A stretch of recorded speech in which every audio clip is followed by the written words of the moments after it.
do service learning for the Rural Development Project. And we were partnered with the LAG5 organization. Marietta is here with us today. She already introduced herself. So now let's see what we did.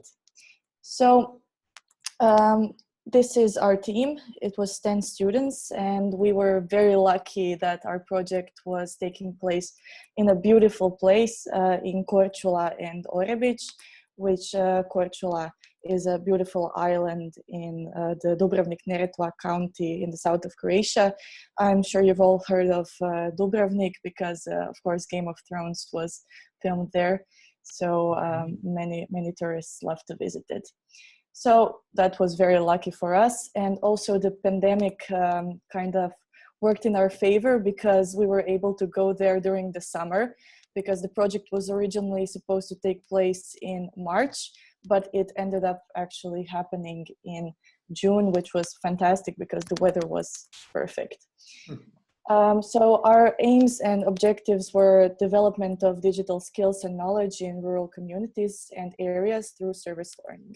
So we are all students of information sciences, so our expertise are programming, website design, robotics, and such things.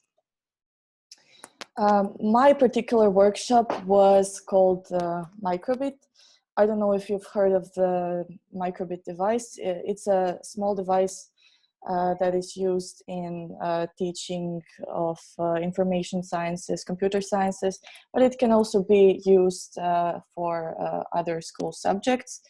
And it is basically a small device that you can program anything onto. And we developed a couple of different games that the students can implement on these small devices. So what we wanted to do was to provide local children with basic programming skills. That was our objective. And we also wanted to develop their social skills, team management, time organization, handling of difficult situation, and improvisation. And that was mostly what we learned from that situation. And I'm learning even right now because originally this presentation was supposed to be held by my colleague who ended up being sick. So now I'm here. And now I'm going to talk about the challenges and future implementations of the service learning project. So the biggest problem we had was sometimes poor internet coverage and public access to the internet. Even though it's getting better, we struggled because the place that we were located in, the 10 of us, we didn't have internet access there, so it was quite difficult to work on our presentations and workshops. But we managed. Thankfully today we can share internet on our mobile phones. Also we had issues with faulty equipment. We had to do a lot of workarounds, and one huge issue was when we announced the workshop, the programming workshop. It somehow got lost in the communication that the students should bring their own laptops. So it was really difficult to do a programming workshop with just 2 laptops and 10 students. But hey, we improvised and we did it somehow. And what we would want to do in the future is to sort of add to the project and to try to make it even more interesting for the students, because some of them had a lot of knowledge in that area already, and we noticed that we could do a lot more with them. And we would like to get more equipment so that we can make it even more interesting. So that was it from me. Thank you very much. Eva, thank you very much for that very professional presentation. Do you have could you reformulate the challenge once more? So, because I didn't get it. So what was the final challenge? Was it okay. So do I have to say just one challenge or only one? If you have one, yes. If you have the main, or you could point out the main challenge of your... Yeah, I guess I guess the main challenge would be improvisation. Uh-huh. Okay. Last moment changes. Yeah. I like that because I'm teaching improvisation, so I like the challenge. Okay, great. Thank you very much, Eva. And I'd like to pass on to Spain. Is that possible? Who's going to present for Spain? Yes. Marta? Yeah. Hey, Marta. Wait, Nice to meet wait you. a moment, please, because I just arrived at this room, Yeah. and I have to prepare. So, you're asking us to go to another country first, okay? Okay, thank you. Okay. How about Netherlands? Daria, are you Yeah, ready? I guess I'm the representative. Yeah, I am. Okay. Just a second. Mm-hmm. Yep. Great. Can you see? Yes, perfect. Okay. Perfect. So yeah, hi to everyone once again. So I am studying in the Netherlands at the Erasmus University Rotterdam, and currently I'm doing a minor, which is called Learning by Doing, Consulting to Social Enterprises. And our university has given us a client that we have to work with. And we formed a group of students. We called ourselves cross-border consultants. And yeah, the program that I'm studying is called Management of International Social Challenges. So the project that I'm working on right now is a part of my interests. Let's say it like that. So our client is called Kinderdijk World Heritage Foundation, and the village of Kinderdijk is very well known worldwide for its beautifully preserved windmills and a unique history of Dutch water management. As you may know, the Dutch nation has struggled with the floodings for ages. That's why windmills are a very important part of the Dutch culture. So this heritage was actually recognized as a UNESCO World Heritage Site. So our client is responsible for the governance of this site, and it aims to pass on through generations the cultural landmarks and history. And basically all the activities at the site, they depend on the work of volunteers. So currently they have 200 volunteers, and they are mainly the representatives of the older generation. So the average age of volunteers at the site is 72 years old. The task that we are faced with is to give a recommendation on how to reach to younger volunteers, how to attract them, and think of the retention strategies. That's why we conducted a few surveys, the one directed on potential volunteers. Mainly we ran this survey through students, and the other survey was given to the current volunteers. So one of the main challenges for our client is the location of the site, because it's located 30 kilometers east from Rotterdam, and Rotterdam is the nearest like big city to the site. That's why the transportation may be too difficult for volunteers to get to the site. So one of the questions that we asked in our survey is like, how far would you be able to go to volunteer? And young people are just not very willing to go further than 20 kilometers, for example. So the main challenge for our client is the age gap. So they want to attract young volunteers in rural area, and also the distance, because it's located not very close to the big city. So our role is to give them like recommendations on how they can tackle these problems. And I know that this is not very a part of the topic that we are discussing here today, but I'll just briefly mention it. our first strategy is to attract young volunteers through social media, because the site is surrounded by villages mainly. This may be, and our client has mainly used conventional methods of recruitment. They advertise the volunteer positions through newspapers. That might be the reason why it's targeted mainly older generations. So that's why we advise to resort to social media tools. Also, yeah, so as I said earlier, we ran a survey, and students mainly want to volunteer because of the values that the organization gives, and also the understanding, but also for some experience that young people can get.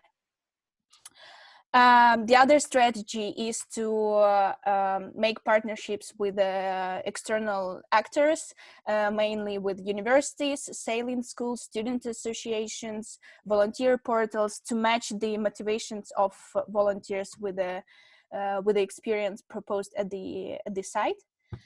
And yeah, also it's very important to retain the volunteers at the rural side, and it's quite difficult to establish like a long-term commitment of those volunteers. That's why we also think of how we can retain them, and it can be done mainly through making social events, giving organizational voice to people so that they feel that they are treated nicely, let's say. And yeah, providing them with a lot of learning and development opportunities. Thank you for your attention. Thank you very much. Daria, I guess what I wrote down as the final, or as a summing up the challenges is, so how to attract volunteers, and the main thing is volunteer mobility. So how the distance you were saying, and volunteer age gap. So volunteers are too old, right? Yeah, I would say attracting young people, because attracting young people. Yeah, okay. yeah.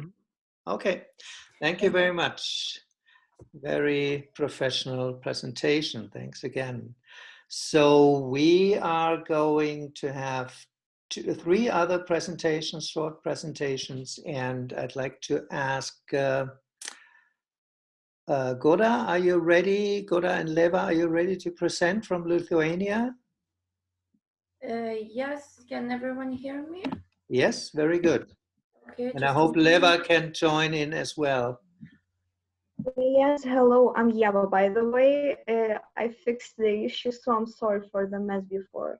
Okay, great. So I will pass it to Goda. She will start and I will finish. Okay, great. Go. Okay. Your stage is yours. Everyone can see? Everyone can see. Perfect. Okay. Last year we took part in volunteering in Kaunas District Library, which is a library about 6 kilometers from the main town Kaunas, where we live in. Just a moment. We are students of journalism and communication, so the main idea of our voluntary work was that we apply our field of study, which is communication, to the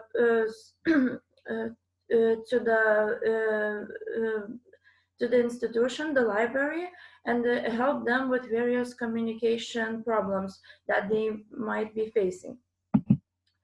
So Kaunas District Library has a lot of smaller libraries around Kaunas District, about 30, I think. We did our voluntary work at the main office, the central office, which is the biggest one. So since there are a lot of libraries, there is a lot of volunteering needed, actually, in all of them. And The libraries don't just offer, for example, books that you can borrow or papers. They also offer the community a lot of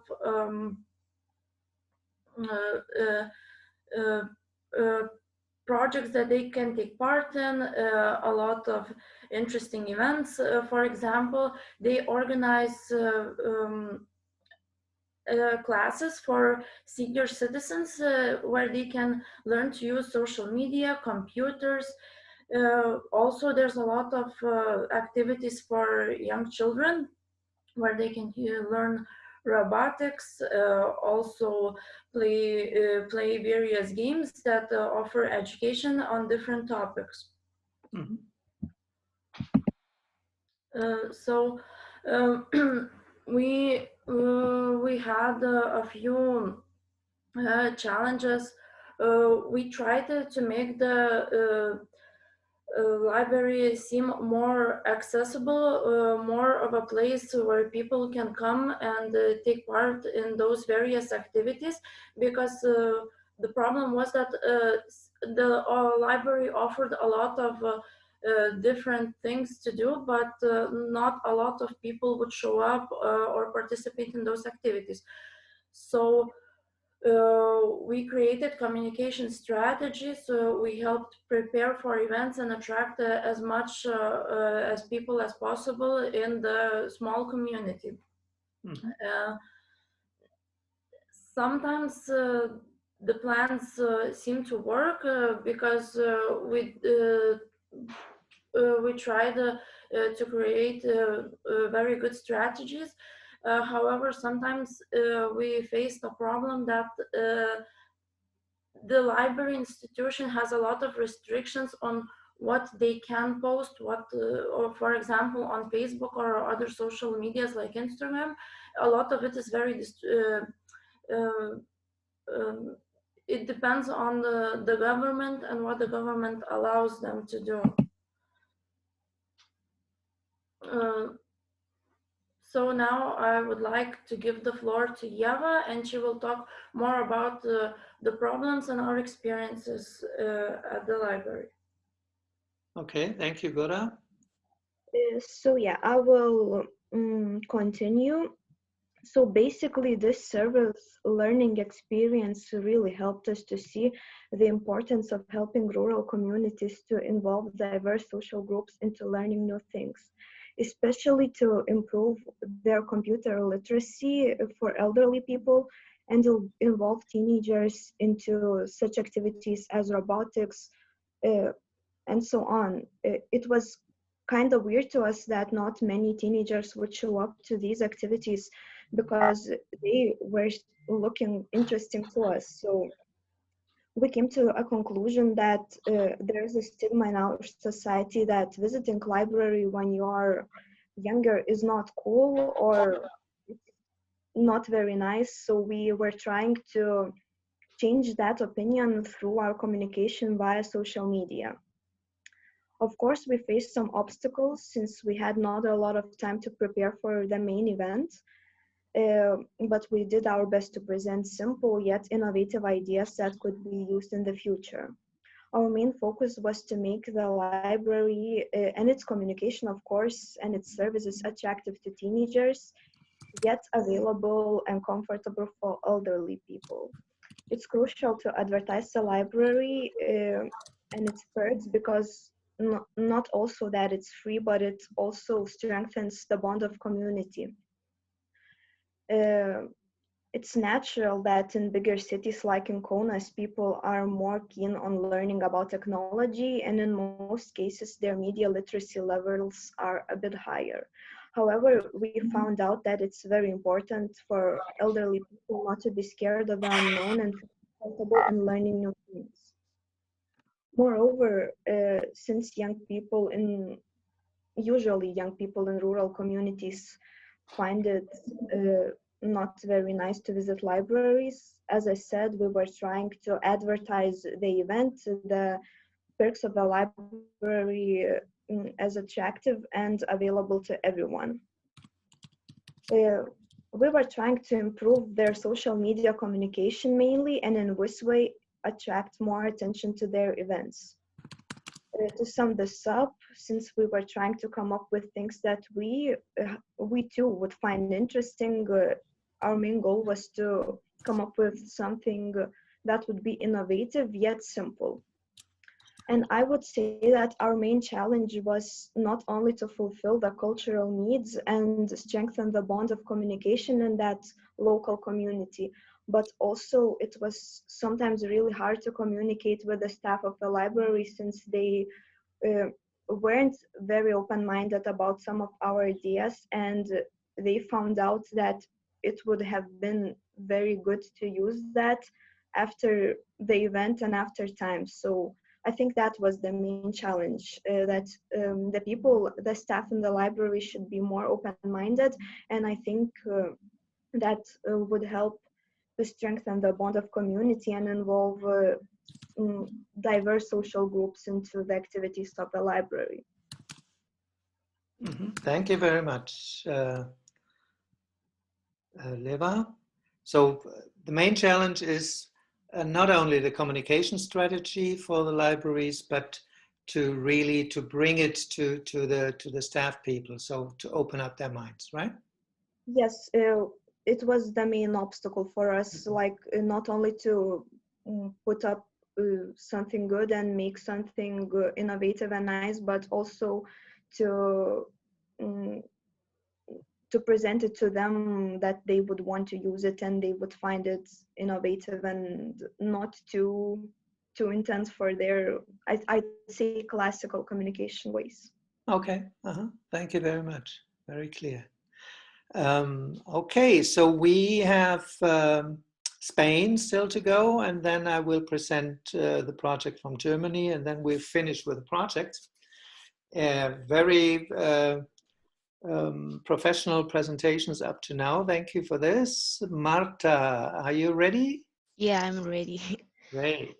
Well, we are from Autónoma University of Madrid, and we are studying to be a teacher. And now with the video, we are going to explain more our project. Okay.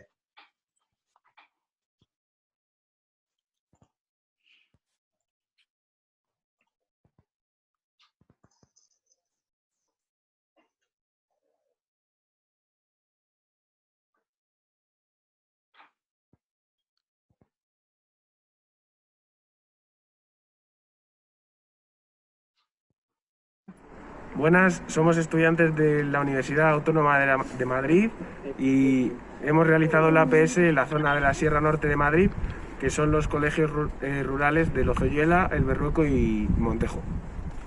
Nos organizamos de tal manera en esta experiencia que nos separamos en las distintas asignaturas de la etapa de primaria. Cada uno de nosotros estaba con un número de profesores determinado por asignatura y nos reunimos de tal manera con ellos que a través de la aplicación de Microsoft Teams hacíamos videollamadas en las que proponíamos una serie de ideas de contenido y les ayudábamos con las experiencias TIC. Nosotros vamos a hablar de las actividades que hemos realizado, cómo nos ha impactado como estudiantes y a nivel profesional y personal. Para empezar, vamos a contaros nuestra aportación, que ha consistido en proponer diferentes actividades, creación de tutoriales para las diferentes plataformas digitales, contenido digital fomentando la actividad física, grabación de dictados, adaptación de actividades, etc. Como experiencia personal y profesional, hemos adquirido una idea de cómo se ha gestionado el medio rural en la situación de confinamiento, a pesar de sus dificultades como la falta de cobertura o recursos tecnológicos. Además, al asistir a las reuniones de las diferentes asignaturas, hemos podido ver en primera línea la organización de los profesores, planificación de actividades y seguimiento del aprendizaje de los alumnos. Por todo esto, hemos visto la capacidad de adaptación de los profesores, al tener que reprogramar y adecuar los contenidos con la llegada de esta situación. Hemos tenido la suerte de formar parte de un centro rural agrupado, que es un único colegio en el que tienen muchas clases en diferentes pueblos para que los alumnos no tengan que desplazarse muy lejos todos los días. Además, la dirección y la gestión pertenece solo a uno de los pueblos que forman el CRA. Asimismo, hemos conocido una nueva metodología como es Amaraberri. Esta consiste en trabajar con los alumnos mezclándolos por edades, lo que les permite una mejor socialización entre los compañeros de clase, aprendiendo unos de otros. En esta metodología se les da más importancia a las competencias que a los conocimientos, llevando siempre a la práctica, fomentando el aprendizaje significativo. Por último, uno de los rasgos más característicos de esta metodología es que dentro de cada asignatura se trabaja por unidades temáticas. One of the main difficulties that we have observed that has affected students in their learning process is that due to the COVID-19 situation, as classes began to be taught online, many families did not have the necessary resources such as computer or tablet, and many of them who live in remote villages did not get the internet. In addition, internet access is sometimes not of quality due to the area in which the students live. Another difficulty that we have observed is the adaptation of the activities, exercises, classes, and others to an online format. Being a group school and carrying out the Maraberry methodology, it had been more difficult for them to adapt to the course because the students in person were working in chocos, group of which they were rotating. Faced with this situation, the teachers reacted very positively and did everything in their power to offer and facilitate the student learning. Thanks to this, students whose parents have not been able to help them with their homework or explain the content have been able to get the most out of the course. One need for rural communities that we see fit to intervene would be the adaptation of all activities aimed at children to an online format, because many families and teachers have found problems when they have to use certain programs. And that is the reason why we propose as a group our help of the APS to provide teachers with greater knowledge about the different digital educational platforms that we can find today.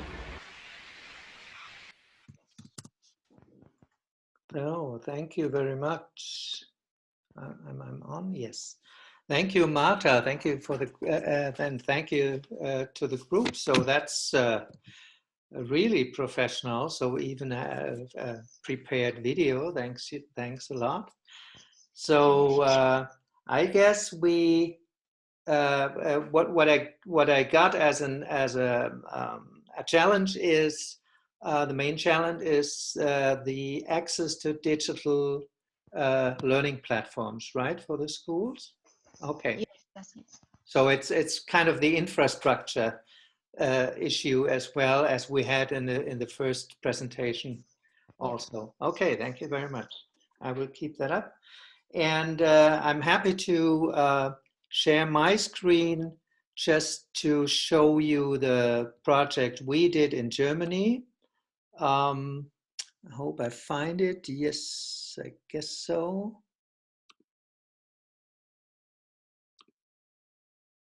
Our project in Germany is, as I said in the beginning, located in the southern part of Germany, south of Munich. Munich, everybody knows Munich because of the Oktoberfest, but the southern part is pretty rural, but at the same time, because it has 5 lakes, and that's why it's called the 5 Lakes area, it's also a very attractive spot for day tourists and other tourists.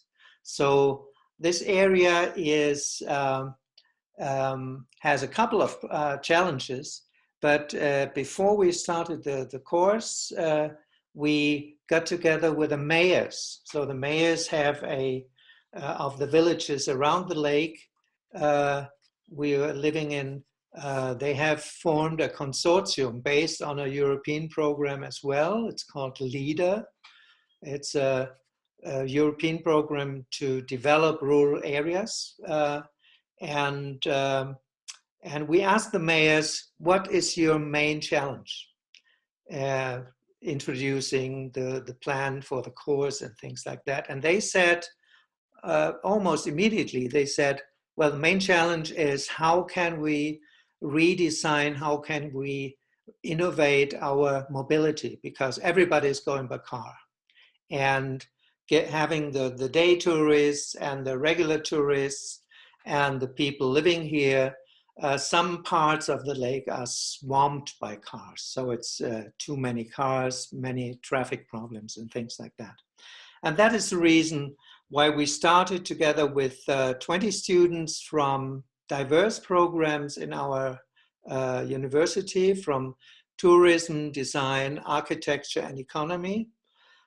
We started the program and the course about innovative rural mobility, giving the challenge, how can we reinvent the way people go around in the area, especially how can we reinvent a car-free area, a car-free mobility.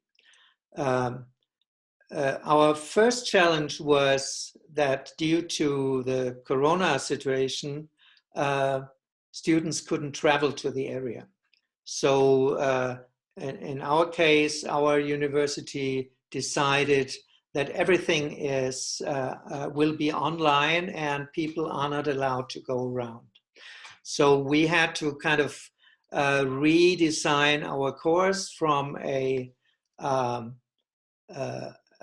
course which people asking for going out to the lake, doing interviews with on the lake and seeing the situation, the mobility situation on the lake, to redesign it to an online course, which was kind of challenging because we had the feeling that is not going to work, because if you don't see the area, if you don't see the traffic situation and the challenges they have, you can't do anything about it.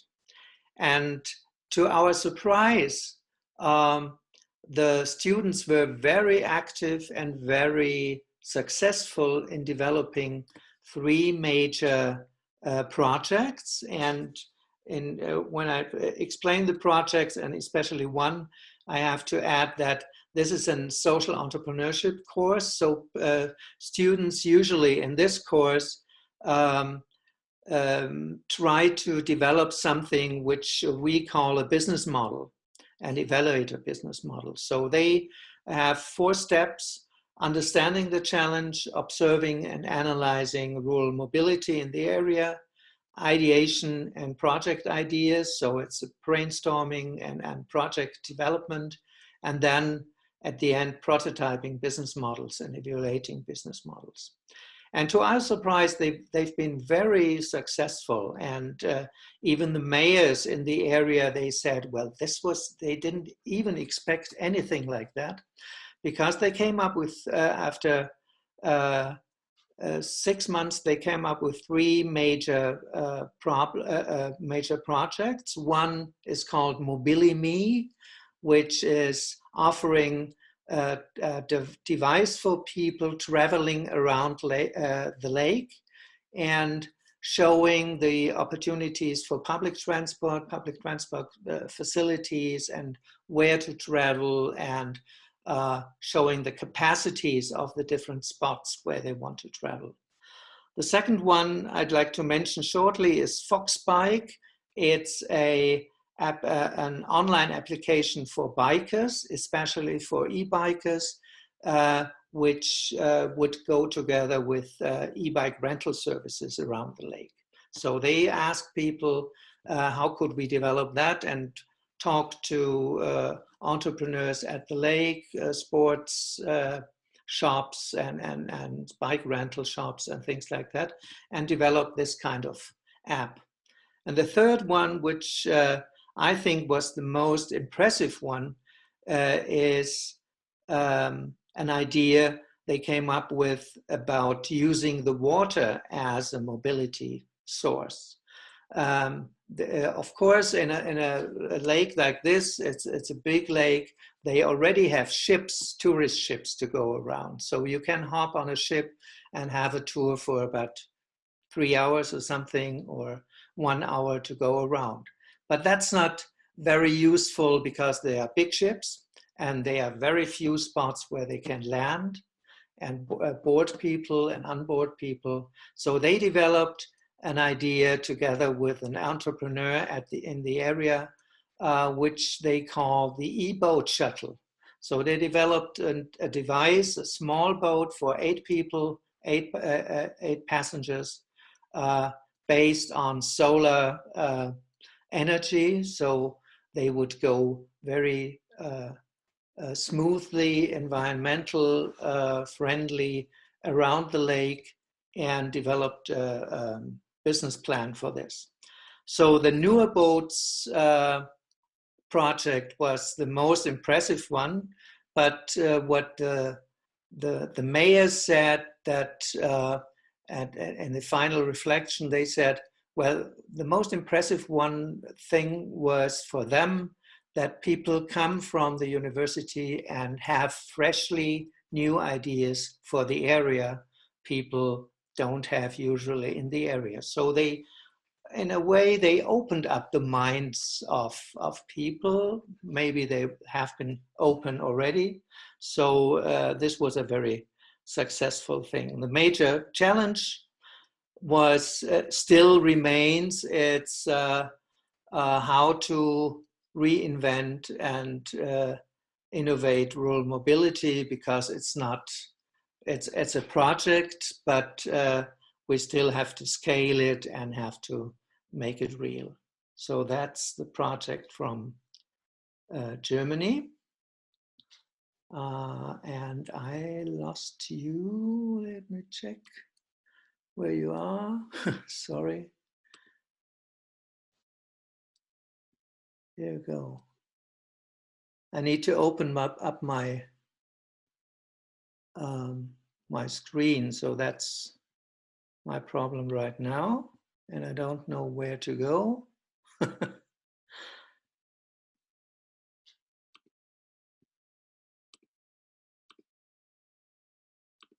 Wait a minute.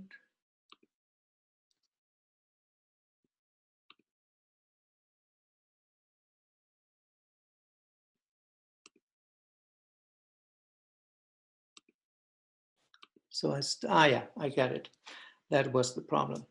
Okay, so thank you everybody for the presentations. And what I did in the meantime, I tried to write down the challenges we're going to talk about, and I'm trying to share my screen again to show you the challenges I found or I reported. So this is, it's not ready yet. So it's a digital infrastructure I wanted to write down for Spain.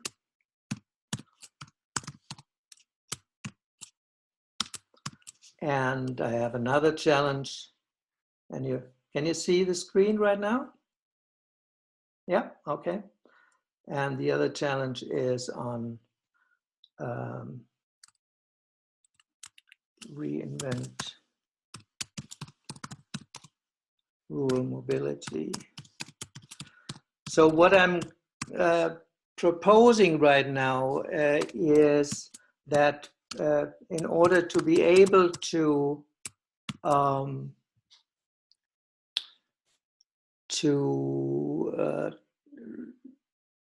identify one major challenge we can talk about for the last half an hour, that you try to set likes if it's possible. Can you try, if you can go into the Padlet and set your likes? What is the challenge you think is most promising to discuss? Can you try to do that? Sorry, I'm not familiar with this platform. How can we go to the website and vote? You should be able to vote online right now. That's what I heard from Antonella, but maybe it's not true. So when we don't have a link. We need a link for that. Ah, you don't have the link. Okay. Yeah. So maybe we do it the other way around, because it seems to be. Maybe you could copy it into the chat. Like yeah, I could try. That's right. Try. Yeah, just wait a minute. I have to stop the share screen right now in order to copy it. Let's hope that it works.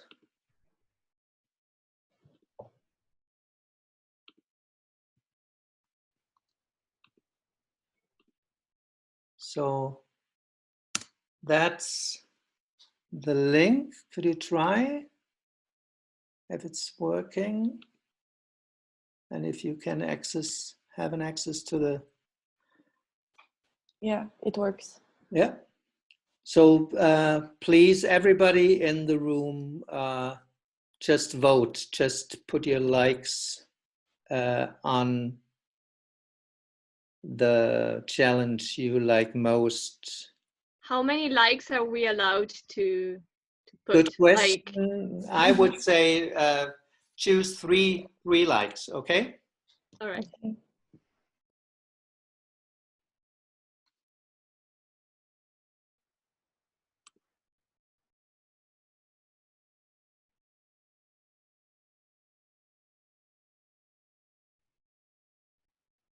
Okay.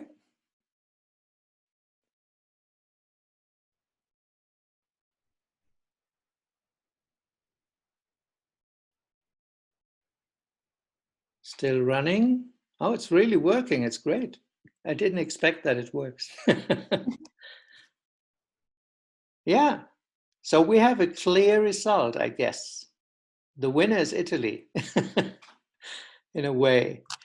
So, and I like your choice, because the balance between tradition and social innovation is maybe really an overall challenge when you work with rural areas. So as you may have seen in your no, you didn't. I have to share the screen once again. Let me try. Antonella sent around some major questions, and I'm trying to share them again. Hopefully it works. Yep. So what we are going to discuss now is the challenge of how to balance tradition and social innovation in rural areas when we're making these kind of projects. And maybe the first question Antonella identified is, can the challenge be identified in the contexts, in your different contexts, because you're coming from different rural areas, you're coming from different countries and different cultures. Is that a challenge which is important in your experience? Although you're coming not from Italy, because it's the Italian challenge. What would you say? Whoever wants to start.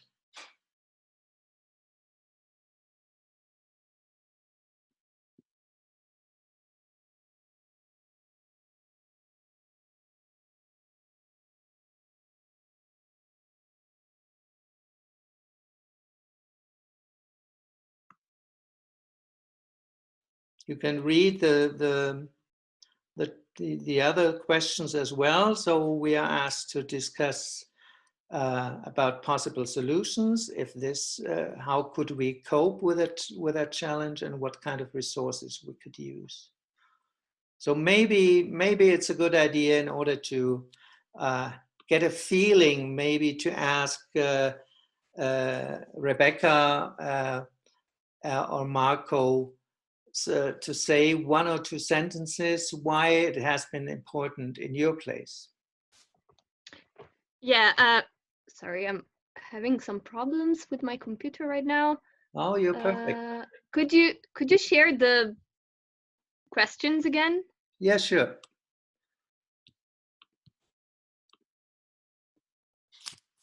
Here they are. So yeah, I don't know if Marco, do you want to start, or shall I? Yes, please. Go. So yeah, the reason why we identified that as our main challenge is because we found the whole community to be very set on their traditions in a way, which was both a source of strengths and also something that could create some difficulties in communication. So basically, the strong parts of it was that they have a rich cultural heritage, rich natural resources. They so sorry, I'm terrible right now, so sorry. So yeah, they I didn't actually prepare something to say, so that's why. And but it was also, yeah, sometimes problematic because for example, when we joined the farm's activities, most of the activities were very stereotypical gender-wise. So for example, I was usually helping in the kitchen and Marco was usually helping with manual labor, for instance. Or we found that although the objectives of the farm were to promote permaculture and they had many virtuous practices in place, there were also some controversial practices, such as, for instance, I mean, I don't know how specific I should be, but like, for example, they were using a blend. They were using a blend of motor oil and petrol to treat the wood of the houses. Wow. They had in the, so that was like something very controversial for us because I mean, it was a sort of way they were trying to upcycle the leftover materials they had, but at the same time it sounded a little bit environmentally hazardous. So yeah, and for example, we also discovered that although the whole area has many people interested in permaculture and you know, sustainable practices, many towns in that area don't even recycle. They don't recycle plastic, they don't recycle I don't know, like metal, they don't recycle anything. So we found these aspects to be quite controversial, and what was difficult for us was that we wanted to kind of express our point of view, but we didn't want to come off as you know, aggressive or offensive. So what we tried to do was to both show by example that, for example, I was able to do manual work and Marco was able to help laying or clearing the table,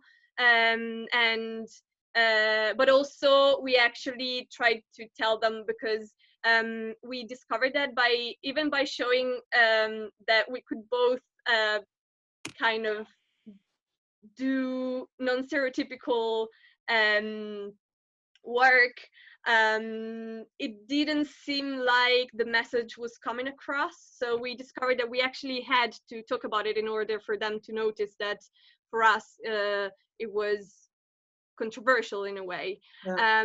So, and I think something happened because I think they at least thought about the fact that there was an alternative on how to do things. And at the same time, for us, it was beneficial to see how traditions and you know, like local vocation can enrich a rural area. Yeah.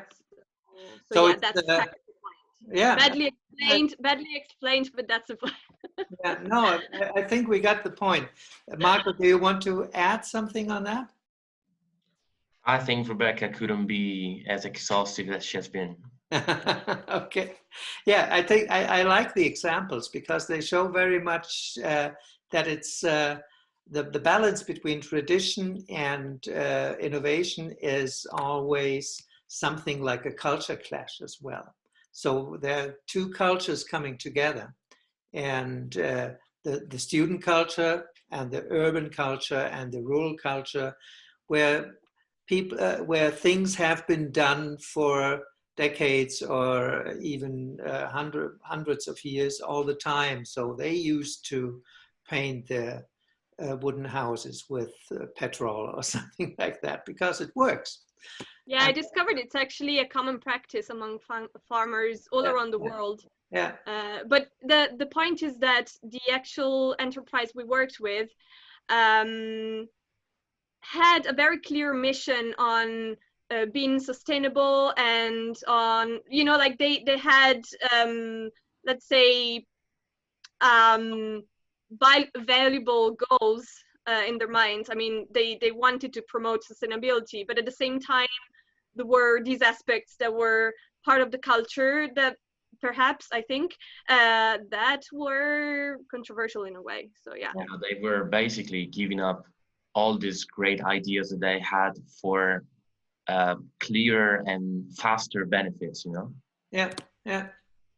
Which Did you have similar experiences in other countries as well? I'm thinking about the Netherlands, for instance, because that's windmills is a very traditional thing as well, or in other countries like Croatia and Spain. Is that a similar thing? Because you were talking about, well, it's not that easy to open up minds and things like that. Yeah. Well, as for the Netherlands, I can say that they are quite well educated about the modern developments, you know, and they try to implement all the developments in their own lifestyles. And the reason for that is because since the early age, those new developments are very well communicated to people. So the key, I think, to the great combination of preserving cultural values and including social innovations is in education, because there are a lot of changes in social behavior, right, in the different lifestyles, but also our norms shift, and it's just the question of the right way to communicate of what the current norms are. You know? Okay. Similar or any other experiences from other countries? Whoever wants to participate, Leva? Yes, I'd like to talk about our experience because I think it was kind of different from everyone else's, because we were working in more like cultural social field, but we also faced some difficulties with the traditions versus innovations. I think the main thing is the library in itself is a very traditional thing, and people tend to think that it's like you go there, you borrow some books. Some people, especially, we noticed that in rural communities, they think that it's just for older people. And what's funny that these older people think that things that are for younger people, for example, improving their media literacy, is not for them. So I think that's where that collision of tradition and social innovations happens, because the main difficulty for us was to show that the library itself, it's not outdated. You can find many new social innovative ideas there and activities, and it was really important for us to involve older generation, elderly people, and encourage them to not only strengthen their bond but also to learn new things, because it's not a known fact that a lot of elderly people, they tend to isolate themselves. Right. And it's really important to form a community bond. And I think it's the case in other countries too, because in bigger cities older people and teenagers, they are a bit different. And those social norms sometimes in rural communities, they just, in my opinion, we form toxic opinions about such things like visiting library. And older people, even my own grandma says like, oh, I don't need the internet, it's nonsense, and they don't even want to learn. So I think it's really important to show that traditions are okay, but you can perfectly combine the both of the two, like the tradition and innovative things. So yeah, that's my opinion on this topic. Right. Okay. Any other comments? Well, I don't speak English as well as you, but I will try to explain myself. Yeah. In Spain, we have a problem that in the rural area, there are less people than in the city, and it's most older people that our grandparents and we don't have too much kids in the rural area, so it's difficult to give them the new culture in the rural area, because the older people is they don't want to learn it, and it's Spain, and we will try to explain them, but they are like, no, I'm good like what I live, and I don't want anything more. And this happened when we try to explain the families of the schools where we work, and we have this difficulty with the families. Anything from Croatia? Comments? Well, I don't honestly have a lot to say on this topic, because I primarily worked with kids, so they were like 10 to 14 years old, and they were all really interested in learning about new technologies, and they were totally into it. Now, what we did have issues. Some of my other colleagues were preparing workshops for older people, so these workshops were like website design and digital marketing, and we did have an issue with getting participants for that. So it's a free workshop, one could come, but we just struggled. We got like only 4 to 5 participants when we planned to have much more. So I guess maybe people aren't that open to that.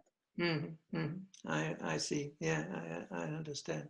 What I read from this is that people who live in rural areas sometimes, if they are not kids, like you said, sometimes are really want to keep or want to preserve the way of living they had, the good things they had.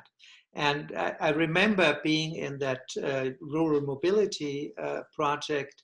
I had a similar reaction when the students started to think about new ideas, how to reinvent mobility. And they said, well, people could use, for instance, that boat, the boat project, and go around in areas where it's especially nice. My immediate emotional reaction was, oh no, I don't want to have many day tourists in my places, in my secret places where I usually go swimming or something like that. So it's this kind of contradiction, and at the same time the need for balance between there's something changing and we want to preserve the traditions and the good things we already had. We don't want to change everything. And that's, I guess, the main problem we are always facing when we're doing projects in rural areas. So we have to keep in mind that there is a traditional or that needs to kept tradition as well. So I guess I'm not sure. I've seen Antonella right now, but I guess we have to go back in a couple of minutes, but we still have some time. Maybe other comments or experiences you want to share from your projects. And before we do that, I just have a big question which I forgot to say in the beginning. As you can see here in the shared screen, please let the students choose a group leader who will present the results of this discussion to the plenary. So I'm asking someone of you who wants to kind of share the basic results of our discussion.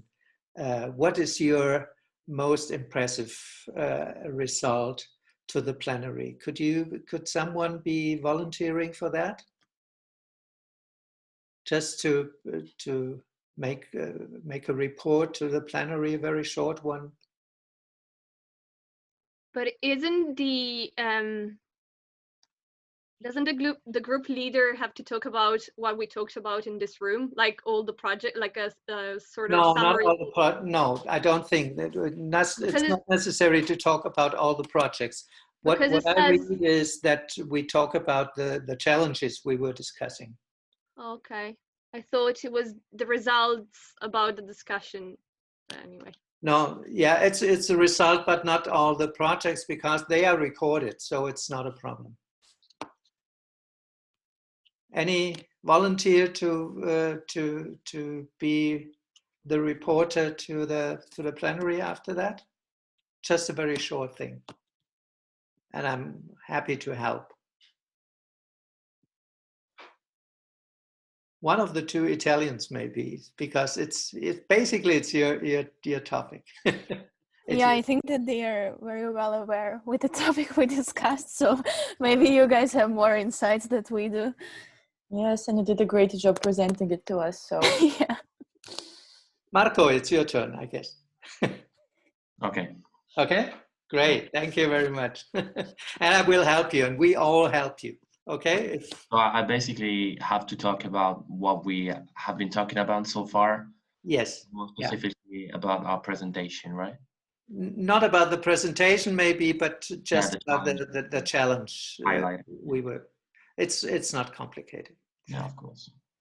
But is there, as we have some minutes left, maybe is there something you want to share, something additional? So maybe your personal experience with your project and things like that is something we want to share with others as well. I think that something that everybody maybe understood about the problem of abandonment and the distance of the rural territories from the society is the lack of communication, basically. Okay. The lack of communication and also the tools that people, for example, coming from real rural areas like the ones that we have in Italy in the mountains are not that well educated, have been living their whole life completely distant from the urbanity. So basically, they do not take the light of the same instruments and benefits that we do, basically. So communication and education may be the very key solutions of the problem. That's right, yeah. And I couldn't agree more, because that was one major well, kind of hidden challenge in our project as well. And I've heard in your other projects similar things. So communication is really important.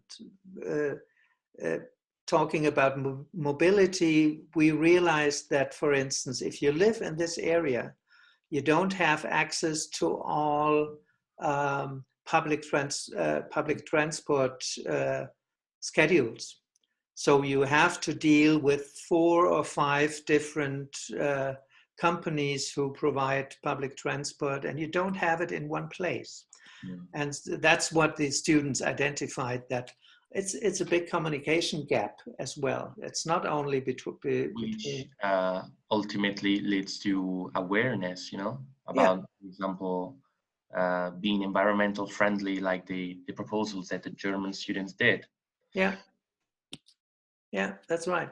Yeah. I just wanted to add one comment and ask a question to the others. The comment is about the fact that I wouldn't want this topic to come off as patronizing, like or like, you know, we're not.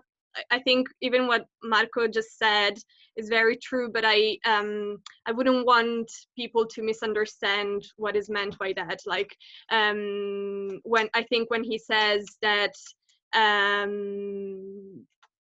you know, there might be a gap in like education and stuff like that. It's not necessarily. It's definitely not meant as patronizing, but more like the fact that sometimes the people in certain areas might be so proud of their traditions that pride can kind of turn into stubbornness sometimes. So instead of being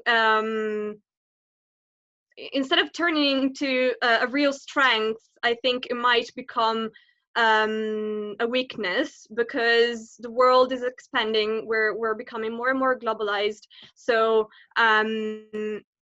being too stubborn on things that might be improved can be a weakness. Whereas if those aspects were to be enhanced in some way and kind of yeah, like put at the center of new projects in a positive light, then it could be a source of strength rather than weakness. That's what I wanted to say. So it's definitely not meant as patronizing, just that we were sometimes shocked about certain aspects, about certain practices. Like I said, we were completely shocked that they thought certain practices were actually environmentally friendly, for instance, or, you know, and it is definitely a problem, like Marco said, that there is definitely an increasing shrinking regions phenomenon happening. So what we talked about with the owners, for example, is also that there should be some educational programs that could kind of increase the local vocation for young people. So like that. Yeah, so making that, it also up to date, you know. Yeah, exactly. So that's what we meant by that. I just wanted to comment on that. And then the second thing I wanted to say was a question to the others, since we still have a few minutes. I mean, you talked about communication problems sometimes. I just wanted to ask how you guys, like, what communication problems you had, perhaps, or I don't know if there was some other thing connected to this topic, some challenges that you had when talking to your partners, and how you managed to overcome that communication problem, for instance. Well, yeah, I can share our experience. You mean the communication between the partners, like with the project we are working with? Okay. Yeah. So, for example, for us, there are indeed some great and huge challenges with the communication, because, as I said earlier, the age of people who work there is relatively high, I would say, and we are a group of young students. So like, and now due to corona measures, like all the communication is online. That was the initial problem, but then we started like sorting it out. The next problem was in explaining the need to change, you know, because we experienced some resistance from people, from our client, because they indeed want to preserve their culture, and we understand and we want to help it. But yeah, there is also a need to mix both, you know, the preservation and but also the development, because without implementing new changes there will be no development, right? Mhm. So right now we are on the stage when we are trying to explain the idea of the benefits that the client will receive from changing. But when we initially presented it, there was like a huge resistance, and they even got mad. Mhm. So yeah, we are also trying to cope with that. But I mean, these are all the working processes, right? And yeah, I think it also connects to everything that you said earlier, with a strong willingness to preserve traditions, you know. Yeah, But well, if you talk about permaculture is trying to learn from traditional knowledge and traditional services. And that's maybe one major step we have to learn coming from urban culture, that we, once we enter rural cultures, there's a lot to learn, and there's a lot of implicit knowledge and experiential knowledge, which is very helpful for our future as well. So how could we use traditions to, especially in environmental cases, to learn for the future? And at the same time, it comes to my mind that if you look at the experience and the history of how rural areas have developed in the, let's say, last 50 years, the experience of the people is that improvements never led to betterments. So it was not, improvements that did not lead to better solutions or a better life. It always kind of restricted and has, as at least in Germany, but I guess in other countries as well, more industrialized agriculture and these kind of things. And that's what people have in mind and have embodied in a way.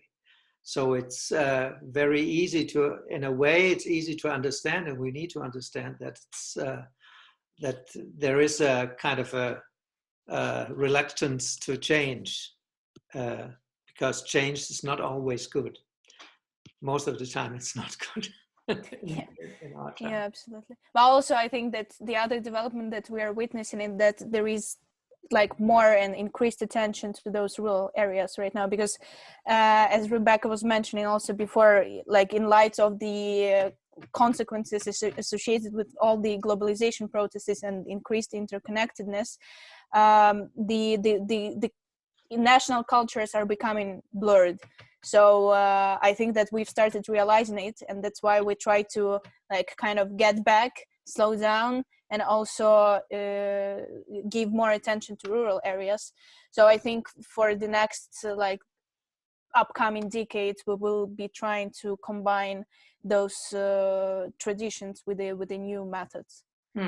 Yeah, that's right. I guess it's important to think about that, and that we all have to learn. So although I'm old now, I still try to learn as well. I'm going in a different area, but you being young, you are the learners, and you. No, learning is key, regardless of the age. So. Yeah, that's right. Okay, I guess we should be run out of time there, as far as I'm concerned, because Antonella said something about 90 minutes. I think we still have 5 minutes. I think she said, yeah, I think she said we have up until 12:15. 12:15. Okay. 15. Yeah. Okay.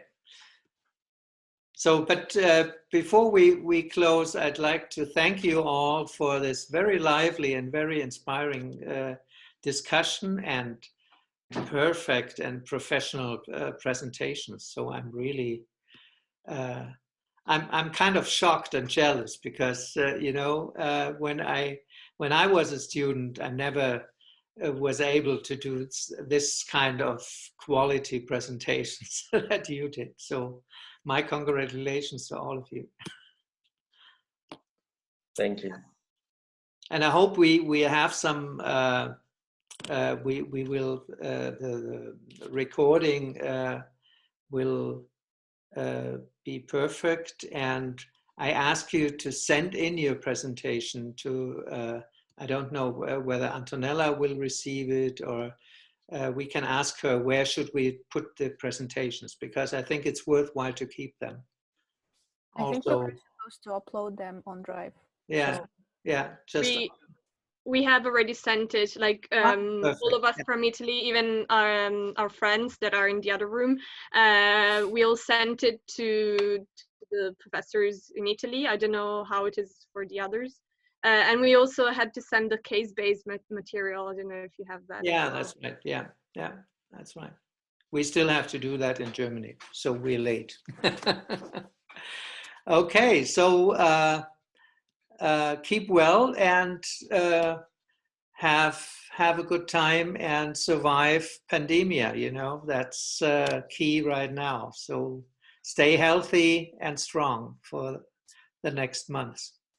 Thank you very much. And I think we have a 2-minute break and then go on with the plenary, right? Okay. So we can leave the room and be free. Thank you. Bye-bye. It was nice meeting you. Bye. Bye-bye. Will they, I mean, if we leave the room, will they just automatically put us in the general one? Yeah, it's a breakout room. So we go to the okay. one. Sorry, I'm not that Yeah. technological. I hope it's like this. So no, you just have, when you press leave room, it gives you 2 options, and you just choose the one that says leave breakout room, and then it will automatically transfer you to the main session. Thank you. Okay, bye-bye. Bye. Yeah, that's it.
Back again.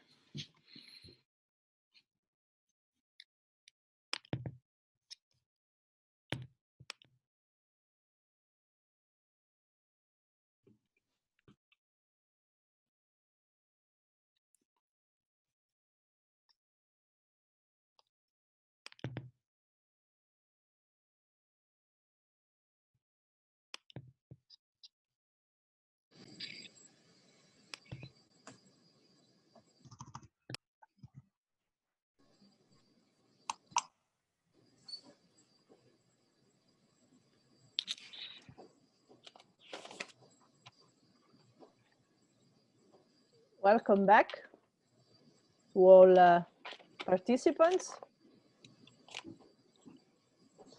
Little by little, people are going back, and now we are all here. First of all, I need to apologize because in some rooms, at least I've been able to stay only in some. We had some technical issues, but we have been creative enough, and we have been able to solve them, or at least to manage them in the best way we were able to.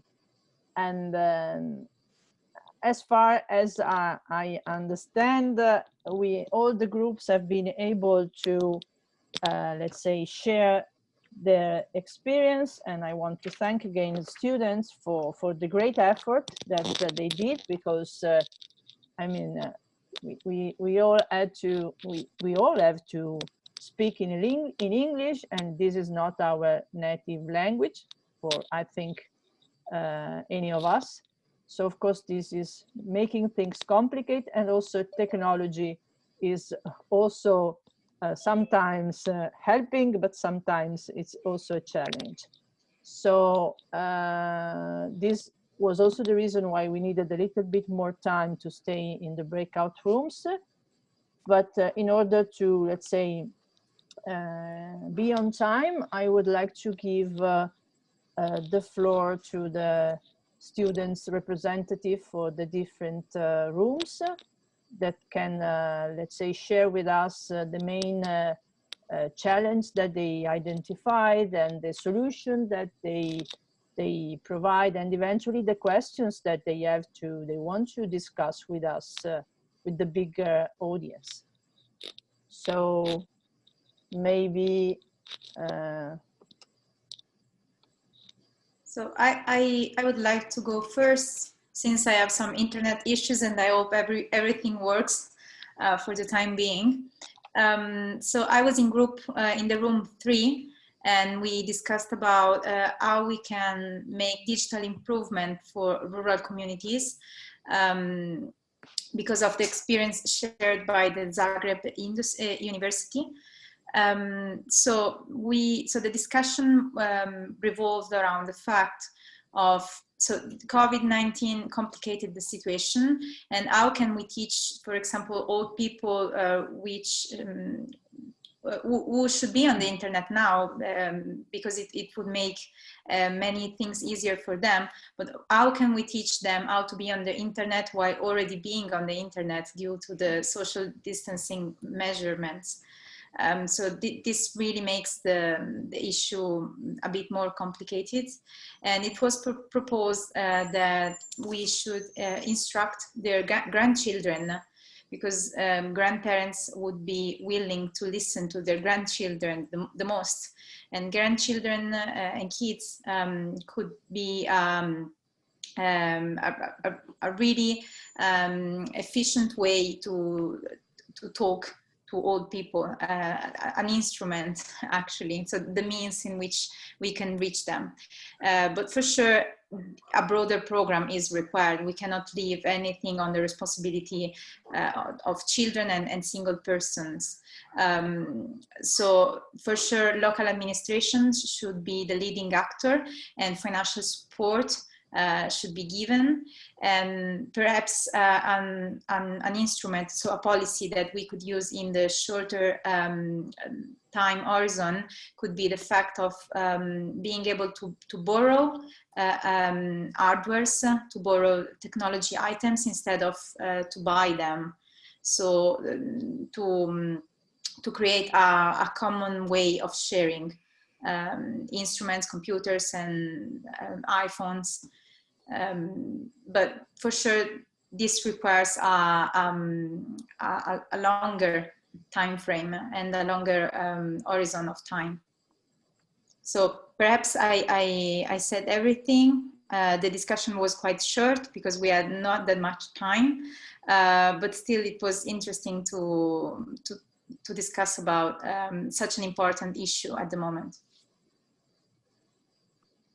Okay, Natalia, Natalia, Wolfgang, do you want to add something to what Virginia said?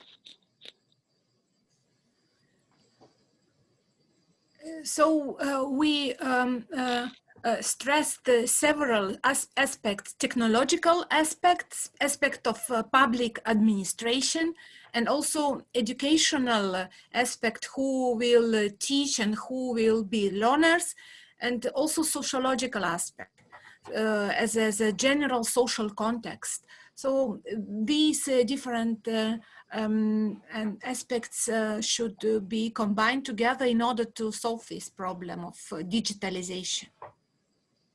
Thank you. Okay, thank you, Natalia. Who's going next? We can go next. We were in room 1. The challenge that we identified, it was related with also with the COVID and some consequences it brings. For example, the lack of access to computers or tablets for students. Also the poor connection or lack of internet. And many children don't have the support from their parents doing the homework. So don't having the teachers in the day for the classes and then being alone in their houses, it was that a challenge that we identified. Then possible solutions, we thought that maybe it can be, well, the Spanish team actually, they did it, some tutorials so the children get independence and they can learn how to use these new platforms. Also invest in the parents, not only in the children, to train the parents so they can transfer the knowledge. We think it's a good idea. Develop social learning projects for support the teachers and the families with this online teaching training, because also the teachers need more training. It was super fast and there are a lot of new technologies and a lot of new devices that now everybody is a bit forced to use. So give them more support through social learning projects. Regarding to the lack of devices, we thought it will be nice to do some campaigns so we get some donations from company or private investors. So we first identify who are the families or children in need of these devices, and then through these donations we can collect the devices from them. And about what resources we can use and what are the obstacles, we think the social learning projects in which students from different faculties can work together is a really good tool. Also look for partnership with companies, as we said before, to get some materials, for example, the laptop, the tablets, the scanners, these things that the families and children need right now. Another challenge that we identified is regarding with the poor connection or lack of connection, and this is a bit challenging to fix it, but we have some ideas, for example, to get a satellite connection or use public structure, for example, libraries, to get access to internet there. Also getting funds from local administration for develop the social learning projects. And I think more or less is this. I don't know if somebody of the group wants to add something.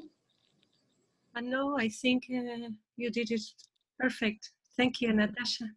Okay, you're welcome. Thank you.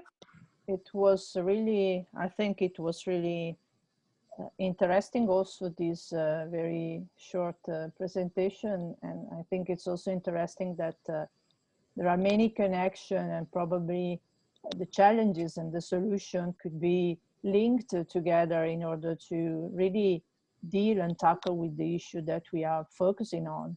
And of course, I think it's the attention that we are paying now to this issue of digitalization is of course related to COVID-19 situation, but really it's also an issue that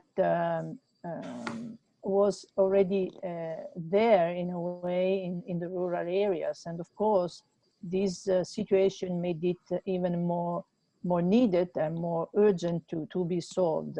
But I think that, yeah, we are listening to some, some solution that involve different stakeholders, different opportunities, but also suggest an active role of different stakeholders and different group in the community, and I think that this is really, really interesting. But we have another two groups. So who's next? I could talk, you know, and we had a very you were in we were in the I don't know the name of the group actually, but it was room 4. Room 4. Okay. We had a very interesting conversation, very illuminating, and we basically all agreed on the fact that nothing is meant to be created and nothing is meant to be destroyed, but everything is meant to be transformed, you know.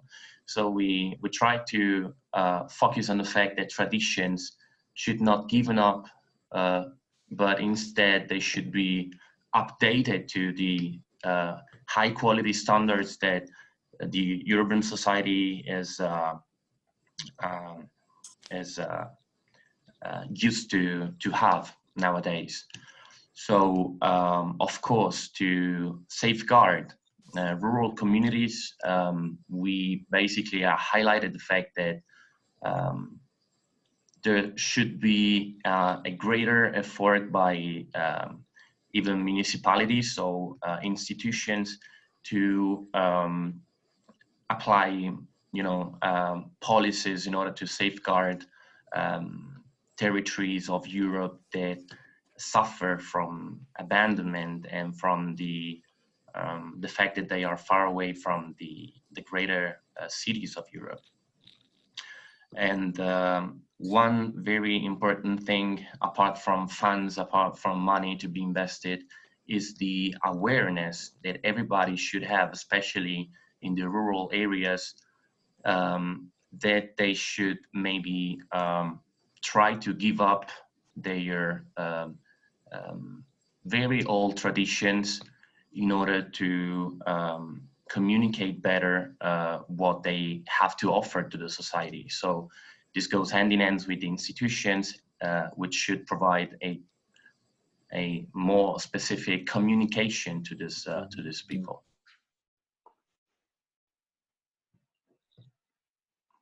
Which may also go, you know, with a more structured education in schools for grandchildren, and with projects, more inclusive projects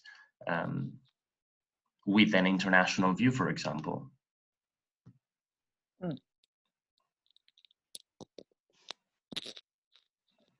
Wolfgang, do you want to add something? Other people from the room want to add something? I think that let's say the plan that Marco is illustrating is very ambitious, and I think it's a very long-term plan, but at the same time it focuses on another issue that is urgent, that is to preserve and to innovate the rural communities. Well, I'd like to add something from my opinion. Okay. We are used to think that we have to reach certain standards of quality and of living, but in my opinion, living in a rural area without having all the benefits that we have doesn't really mean that this is like the very aim that we should reach, because there are we met people during our project that could easily and happily live with subsistence, you know, planting their things and growing their animals and living just like that, very, very easily. Maybe they really do not want to get all the benefits that we are talking about. So digitalization, more communication, more transports, because they got used to live with this kind of life. And the only one thing that we should try to improve and to boost is to, as we agreed, is to keep the traditions and just try to update it to the international context, which is deepening our society. Yeah. This is like a mandatory thing, I guess. I think that the topic or the challenge we discussed is an overall challenge whenever you work with rural areas and between rural areas and urban areas, and it's a kind of, like you said, Cinzia, an ongoing thing. It's a cultural challenge as well, and culture change is a long-term thing, and it's not a one-way street. So Yeah. it's not like urbans could tell the rural area how to do in a different way. It's not patronizing, like Rebecca said in our discussion, but it's we have the opportunity to learn a lot from these traditional areas as well. So it's a two-way street, and I guess both sides have to learn to listen and to communicate. So communication is key, what we found out. I think in a way it's what was exactly done in some experience of rural service learning, because students were there and were, let's say, open to listen, to learn, but with this, let's say, attitude, they have also been able to allow the people in the community to trust them and also be willing to learn from the students. So I think that probably the most important transformation in this sense comes from this small contact, unstructured. Probably it was in the room 3 that probably it was Cecilia that was saying we had the time to engage in relationship with the people in the local community. We did not made the structure interviews, but we started chatting, and this was an opportunity for people to engage in relationship that in the long run became something like friendship. And this is probably the best way to let's say, to make this kind of contamination, that it's a bad word in this time, but it has also a positive meaning, because we can learn and get something from the other people through this informal connection, and these are powerful in terms of what they live to the culture, to the experience of each person. Yeah, that's what the mayors of the villages around the lake in our project said as a major result, not the projects.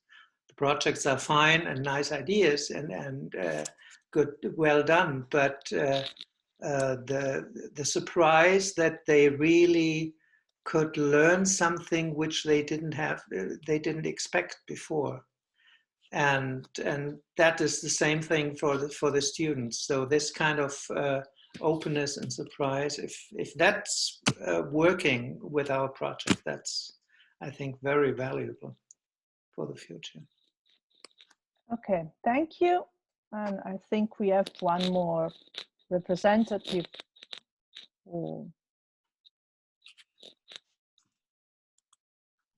I think Patricia should talk because it was her challenge. So I would add something at the end if she wants. Yeah, sure.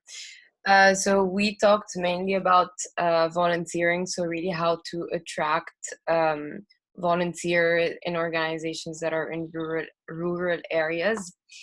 And so our main challenge was really the distance and also the bad connection and the fact that students don't always have a lot of time to dedicate to volunteering. So if it's far, it's even more of a problem for them. So we discussed a lot about the fact that sometimes when someone has a passion for what they're doing, we really need to target an audience which has similar values and that really shares the passion of the organization and the mission of the organization, so that if they're willing to make the sacrifice of traveling and they're willing to make it worth their while. And I think that's the main discussion we had concerning the solutions, because yeah, it's really, we also kind of talked about public transportation, but we realized that it's kind of out of our hands, and this is something really targeting the right audience and targeting the people with the right motivations is going to be the most effective way to get volunteers to come in rural areas. And yeah, so I can give you an example. We're doing Kinderdijk, so it's something related to water management. So we would really focus on people interested in sustainability, for example. Mm-hmm. So yeah, that's it. I think that there is a lot of emphasis also coming from this last summary of the activity that you've done, a lot of emphasis on, let's say, again, the power of some, I would say, forces that are not formal, because you are talking about passion, about involving people that as, let's say, strong motivation, and as such they can be catalyst of other, and of the involvement of other people. And I think probably what we could try to do also with the activity that we are offering within the service learning modules is also, let's say, help young people to, let's say, being passionate about also the opportunities and yeah, the opportunities that we can find in the rural community. Marco before was saying sometimes we go in the rural community assuming that let's say our this is a very general idea, lifestyles is something that is wanted there, but we need to be open, and probably we can find there other passions that could move people to work together. So I think that we have connected, let's say, challenges that are related to, let's say, the actual situation, the COVID-19, that has pushed some reasoning related to digitalization that was already there as an issue in the rural community. But also we have probably emphasized some of the strengths that we can use also to work in the rural communities that are mostly based on the power of relationship and the individual motivation of engagement and taking responsibility of also of our communities and our work. I don't know if the other people that have attended the hackathon want to add something. I'm thinking in particular about the colleagues from the university and eventually also the guest that maybe joined us and did not know much about the project before, but maybe want to, I don't know, comment on this experience. Can I say something, Cynthia? Yes, of course. First, I want to thank you for extending the time, because we had the opportunity to talk about lots of other issues, like one of the rooms I've already talked about the elderly and the younger people issue, that they don't interact. So it was great for us, and it was. I want to thank our participants in my breakout room, because I think it was an awesome discussion. We even have Bible citations, and what the citation was, it's better to give than to receive. And I think that sums up somehow everything about service learning. So thank you all, and thank you, Cynthia. Thank you. I don't know if... Sorry, can I say something too? Sorry, Joanna. Okay. Sorry, it was one last idea that the students here in the classroom told to me to communicate to everybody. It's about volunteering. Our chat was about volunteering, and the students said that perhaps to promote volunteering among the young people and among students, the university needs to talk about this. So during the classes, the semester of the lessons, we should talk about volunteering, the opportunities that the students have to implement projects, the competencies that the students achieve with this kind of projects. So to show to them the real experience that we have in rural communities and what they can achieve with that. Because if the students don't know what is volunteering, what experience we have, and what they can achieve with this, they will not be connected with service learning. So students here propose that the first step to start a service learning is to talk about volunteering and the opportunities and the great thing that is volunteering. Yeah, I think I totally agree, and also Lucas he just wrote it in the chat. I think that it's really important to start talking about opportunities, about also responsibility. That is something that is very important, that is very critical to service learning.